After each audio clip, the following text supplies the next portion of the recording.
మన బాల గంగాధర్ తిలక్ గారు స్థాపితం. ఈ యొక్క ప్రతి ఒక్క హైందవులు జై గణేష్ మహారాజ్ అంటూ నినాదంతో సాగరం వైపు అదిగో ఆ గణపతిని చూడండి, అదిగో సాగరం వైపు మెల్లమెల్లగా కదులుతున్న గణనాథుడిని చూడండి. బిగ్ టీవీ స్క్రీన్ పైన అన్ని డిఫరెంట్ యాంగిల్స్ లో మీకు చూపించడానికి బిగ్ టీవీ అన్ని వైపుల నుంచి కెమెరాలను సిద్ధం చేసి ఉంచింది.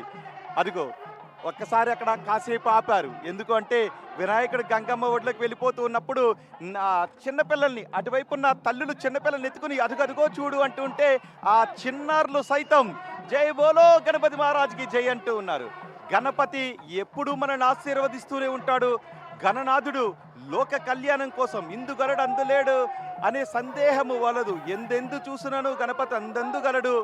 ఏ రూపంలో నీవు తలచితే ఆ రూపంలో గణపతి నీకు దర్శనమిస్తూ ఉంటుంటాడు. ఇటువైపు చూడ ఇటువైపు ఉన్న జనాలకు కూడా ఆ దృశ్యం కనిపించటానికి, ఆ అభయహస్తం ఇటువైపు ఉన్న జనాలకు కూడా కనిపించడానికి ఒక్కసారి ఇటువైపు తిరుగుతున్నాడు ఆ గణనాథుడు. ఆ అభయహస్తాన్ని చూడండి. ఆ అభయహస్తం పక్కనే ఆ రుద్రాక్షమాల ధరించిన ఆ చేతిని చూడండి. ఆ పైనే చక్రం కనిపిస్తోంది, ఆ పైనే శంకు కనిపిస్తూ ఉంది.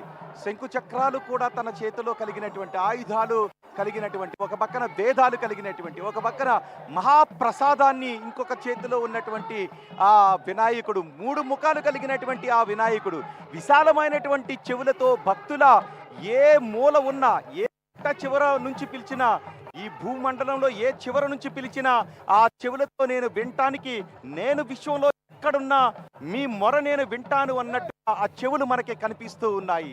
ఆ ఏకదంతుడు, ఆ సూక్ష్మ నేత్రాలు కలిగిన వాడు. సూక్ష్మ నేత్రాలు కూడా అర్థం చెబుతూ ఉంటుంటారు. విశాలమైన చెవులతో భక్తులు పిలిచే భక్తుల ఆర్తనాదాలు వింటాడు.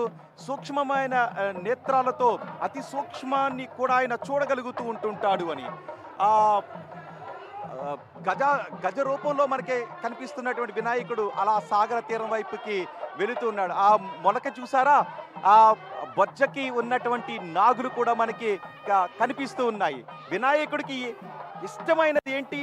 వినాయకుడికి అత్యంత ఇష్టమైనది కుడుములు. ఈ 11 రోజులు కుడుములు బాగా ఆరగించి, అంటే మనం ఎంతో ప్రీతిపాత్రంతో, ఎంతో భక్తి శ్రద్ధలతో వినాయక ఆరగించు అంటూ ఆయనకి మనపూర్వకంగా సమర్పించినటువంటి ప్రసాదాన్ని మనం తీసుకున్నాం. ఆ తర్వాత అలాంటి నైవేద్యాలన్నీ, భక్తులు ప్రేమగా ఇచ్చిన నైవేద్యాలన్నీ స్వీకరించిన ఆ వినాయకుడు, భక్తులు ఎంతో భక్తి శ్రద్ధలతో సమర్పించిన పూజలు అందుకున్న ఆ వినాయకుడు అదిగదిగో సాగర తీరానికి తరలి వెళుతూ ఉన్నాడు. ఇప్పుడు చూడండి, ఇప్పుడు సాగర గర్భం పైకే వచ్చాడు, సాగర తీరం పైనే ఉన్నాడు. వినాయకుడు దిగుతూ ఉన్నాడు.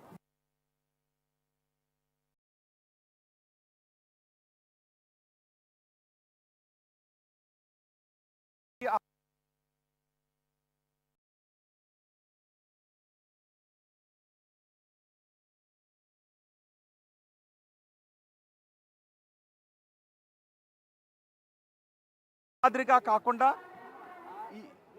ఈసారి పూర్తిగా వినాయకుడు అక్కడ మునిగిపోతున్నాడు. లాస్ట్ ఇయర్, గత ఏడాది కూడా మనం చూసాం, పూర్తిగా వినాయకుడు మునిగిపోయాడు. అక్కడ మార్కింగ్ చేసి ఉంచారు, ఇక్కడ మార్కింగ్ చేసి ఉంచారు, అక్కడ ఎర్ర జెండాలను కూడా పెట్టి ఉంచారు. అంటే వినాయకుడిని ఇక్కడ పెట్టిన తర్వాత అలా సాగర గర్భంలోకి వినాయకుడు పూర్తిగా వెళ్ళిపోతుంటుంటాడు. పాదాల దగ్గర నుంచి ఆయన పూర్తి ప్రతిమ మొత్తం అంతా కూడా, ఆయన రూపమంతా ఈ గంగమ్మ ఒడిలోకి వెళ్ళి ప్రకృతిలో కలిసి, ప్రకృతి వల్లే మనం జీవిస్తున్నాం కదా. వినాయకుడు మళ్ళీ తిరిగి ప్రకృతిలోకి వెళ్ళటం అంటే ఏంటి అంటే, మనం బతికుండాలి అంటే ప్రకృతే కారణం, మనం ఆనందంగా ఉండాలి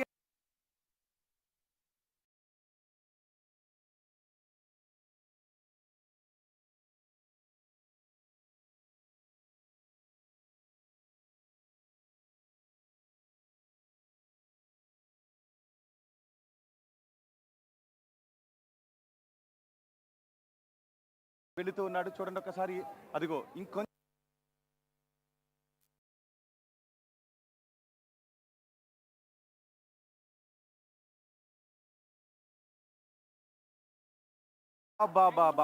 ఉంటుంది దృశ్యం. ప్రతి క్షణం కూడా నిజంగా విందుగా ఆ దృశ్యం ఉంటుంది. ఆ దృశ్యాన్ని మీరు చూడటానికి సిద్ధంగా ఉండండి. వినాయకుడు ఇప్పుడు అలా, వినాయకుడు అలా అమాంతం మెల్లగా ఇంకా గాల్లోకి వెళుతూ ఉంటే మొత్తం విశ్వమంతా ఆకాశమంతా గణనాథుడే మనకి కనిపిస్తూ ఉన్నాడు. ఆకాశంలో ఉన్నటువంటి మేఘాలు ఒక్కొక్క మేఘం ఒక్కొక్క దేవతామూర్తిలా మనకి కనిపిస్తూ ఉన్నాయి. ఇక్కడ హుస్సేన్ సాగర్లో ఉన్నటువంటి ఒక్కొక్క అలా ఒక్కో దేవగణంలా మనకి కనిపిస్తూ ఉంది. ప్రకృతి అంతా వినాయకుడికి సాగర గర్భంలోకి స్వాగతం పలుకుతూ ఉంటే ఇక్కడ పడింది. సూర్యుడు మనకి కనిపిస్తూ ఉన్నాడు. ఇప్పటి వరకు చాలా ఎండ ఉంది, కానీ భక్తుల కోసమా అన్నట్టుగా సూర్యుడు కొంచెం తన నిమజ్జనాన్ని వాళ్ళు కూడా భక్తి శ్రద్ధలతో తిలకిస్తూ ఉన్నట్టుగా. ఎందుకంటే వినాయకుని పూజను కేవలం మానవ మాత్రులే కాదు, మనుషులే కాదు, దేవతలు కూడా ఆచరించాలి అని చెప్పినటువంటి వ్రతం. మునులు మహారాజుడే వినాయకుని వ్రతాన్ని ఆచరించడం ద్వారా సమంతకమని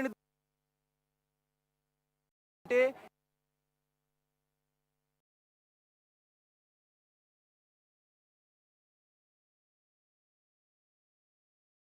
వ్రతాన్ని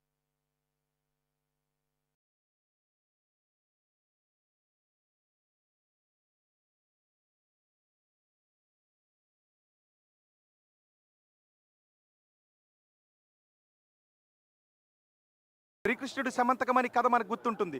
వినాయకుని వ్రతం చేసేటప్పుడు ఆ కథను ప్రతి ఒక్కరూ కూడా చెబుతారు. అందుకే వినాయకుని వ్రతం ఆచరించిన తర్వాత ఆ అక్షింతలు నెత్తిపైన చల్లుకుంటారు. నెత్తిపైన చల్లుకోవడం ద్వారా నిజానికి ఆ చంద్రుడిని చూడడం ద్వారా శ్రీకృష్ణుడు కూడా నీలాపరిందలు ఎందుకు వచ్చాయి? పాల చెంబులో శ్రీకృష్ణుడు వినాయకుని చూడటం వల్ల నీలాపరిందలు వచ్చాయి. సమంతకమని దొంగిలించిన అపవాదును మూటగట్టుకుంటాడు. సో చంద్రుడికి ఎందుకు వచ్చింది అంటే చంద్రుడిని చూసి అపహాస్యం చేశాడు. చంద్రుడు వినాయకుని చూసి అపహాస్యం చేశాడు. ఆ తర్వాత చంద్రుడు తన తప్పును సరిదిద్దుకోవడం ద్వారా వినాయకుడు ఇచ్చినటువంటి వరం, పార్వతి ఇచ్చినటువంటి వరం, ఎవరైతే వినాయక వ్రతాన్ని ఆచరించి అక్షింతలు తలపైన చల్లుకుంటారో వాళ్ళకి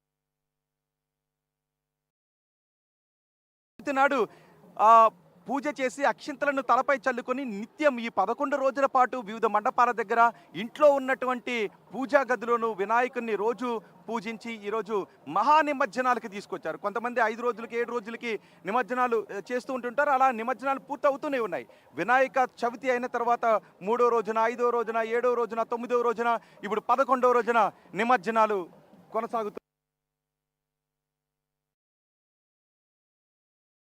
అదిగో వినాయకుడు సరిగ్గా నీటిలోకి వెళ్తున్నటువంటి సుందర దృశ్యాన్ని మీరు చూడండి.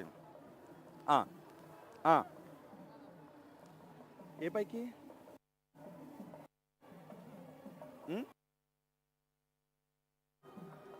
వాయిస్ బ్రేక్ అవుతుంది.